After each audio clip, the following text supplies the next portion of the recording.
ଆମେ ଯେତେବେଳେ ଶିବ ମନ୍ଦିର ଯାଉଛନ୍ତି ତ ପ୍ରଥମେ ପାଦ ଧୋଇ ଯିବା ଉଚିତ, କାରଣ ଯେହେତୁ ମନ୍ଦିର ଏକ ପବିତ୍ର ସ୍ଥାନ ଆଉ ଶିବଙ୍କର ବାସସ୍ଥାନ, ତେଣୁ ଯିବା ପୂର୍ବରୁ ଆମେ ପାଦ ଧୋଇ ଯିବା ଉଚିତ।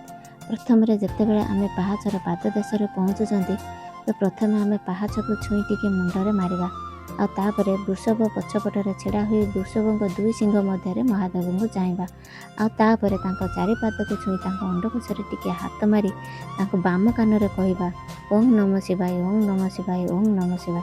3 ଥର କହିବା ପରେ ଥରୁଟିଏ କହିବା ଓଂ ନନ୍ଦୀଶ୍ୱରାୟ ନମଃ। ଏବଂ ଯାହା କିଛି ଆମର ମାନସିକ ସେହି ବୃଷଭଙ୍କ ବାମ କାନରେ ଜଣାଇଲେ ଯାଇ ବୃଷଭ ମହାଦେବଙ୍କ ପାଖରେ ତାଙ୍କ ଭକ୍ତଙ୍କର ଦୁଃଖ ଜଣାଇବେ।